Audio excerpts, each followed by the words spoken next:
Assalamualaikum warahmatullahi wabarakatuh. Perkenalkan, nama saya Christian Tambunan dengan NIM 0805 1282 328063 dari kelas L2. Di video kali ini saya akan membuat video mengenai materi klasifikasi terbimbing. Sebelum itu, saya akan menjelaskan apa itu klasifikasi terbimbing.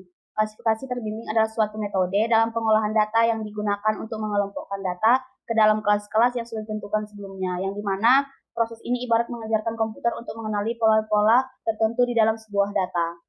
uh, itu bagaimana cara kerjanya. Itu yang pertama data latih, terus kita memberikan contoh data ke dalam komputer.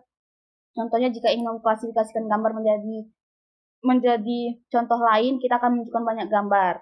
Yang keduanya itu pembelajaran, yang ketiganya itu klasifikasi data baru. Setelah belajar, komputer dapat mengklasifikasikan data baru yang belum pernah dilihat sebelumnya.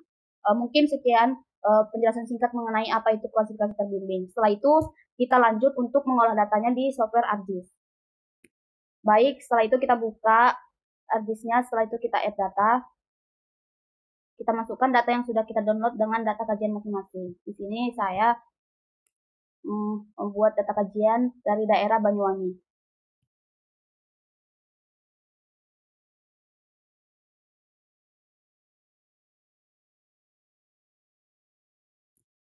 Setelah itu kita masukkan band 1 sampai dengan 8. Setelah itu kita add dan kita tunggu hasil bandnya keluar. Setelah muncul, ini adalah hasilnya. Setelah itu kita pergi ke search. Kita cari composite band.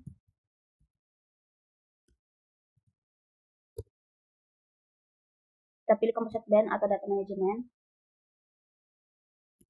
Setelah itu kita ekstrak data ini ke sini. Setelah terekstrak seperti ini, kita simpan datanya. Di sini saya nyimpannya di data yang saya download tadi. Terus saya klik OK. Terus saya buat di new data. Saya buat di sini klik share database. Terus di sini saya buat composite. Setelah itu saya buat namanya composite 2. Lalu klik save. Kemudian kita klik OK. Setelah itu kita menunggu. Ini adalah tampilan setelah kita selesai mengcomposite. Setelah itu kita ke menu search lagi. Kita cari project raster.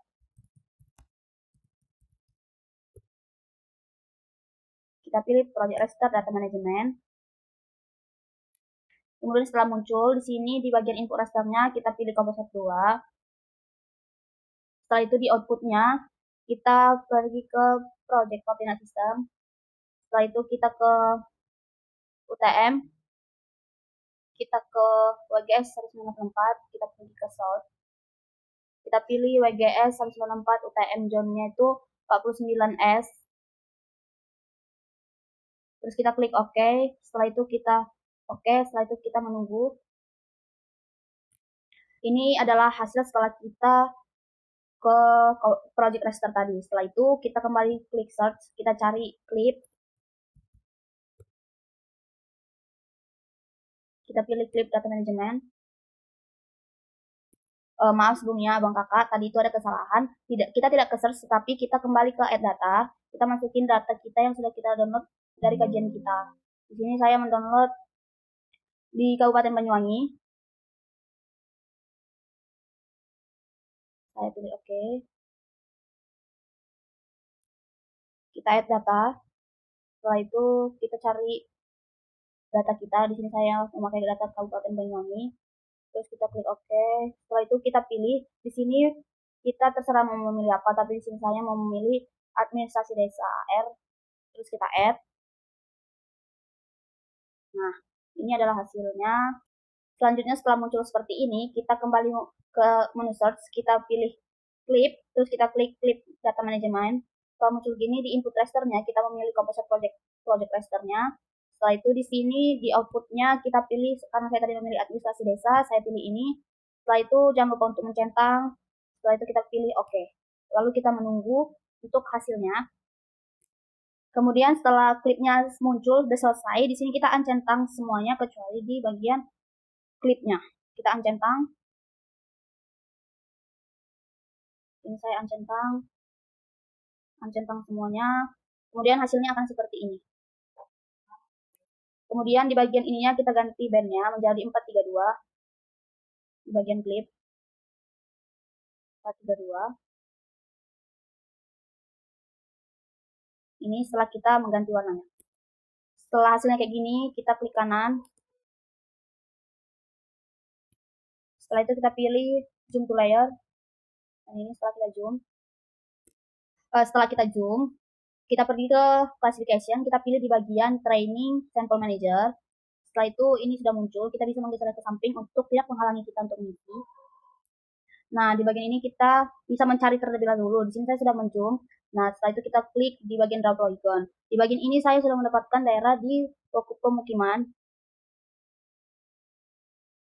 Pemukiman ini.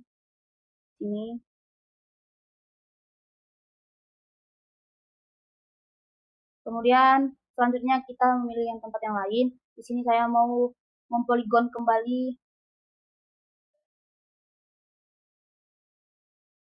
bagian daratan.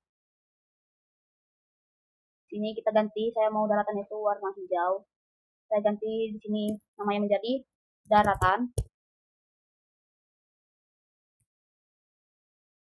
Kemudian kita terus menulisnya sampai 8. Mencari semuanya di kelas 6-nya. Di sini saya ada memberikan daratan, sawah, sungai, vegetasi, jalan, dan juga hutan. Di sini kita bisa mengganti apa-apa saja yang mau kita buat. Di sini saya mengganti sawah dengan warna hijau muda, sungai dengan warna terus ini vegetasi, jalan warna coklat, hutan itu dia warna hijau. Kemudian di perairan kita buat warna biru saja. Ini setelah seperti ini, kita tunggu sebentar. Kemudian di sini kita bisa menyimpannya dengan klik create as insert file. Di sini saya pilih di bagian saya membuat file, mendownload file saya di sini.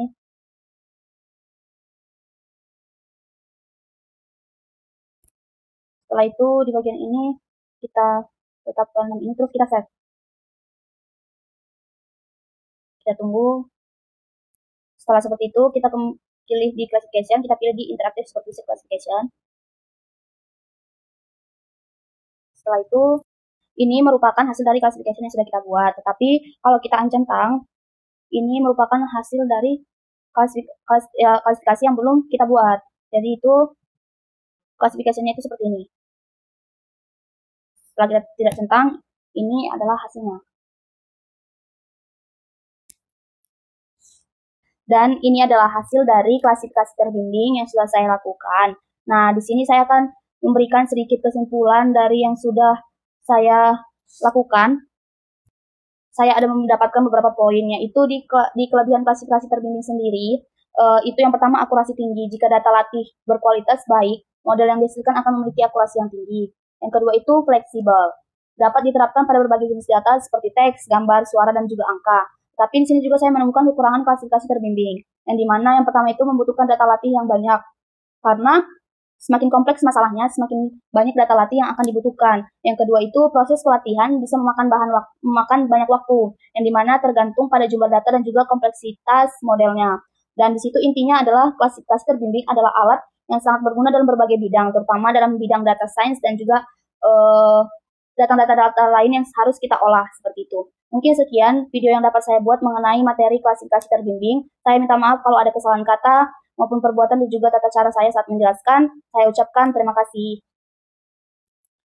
Dan sebelumnya, di sini saya akan menambahkan untuk saran di praktikum yang akan kita laksanakan.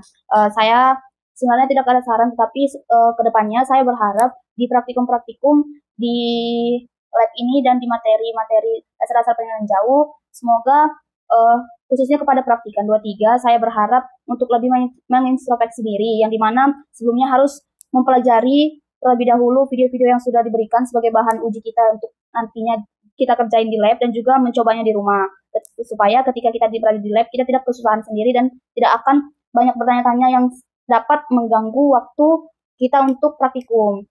Mungkin Sekian saran yang dapat saya sampaikan. Saya ucapkan terima kasih.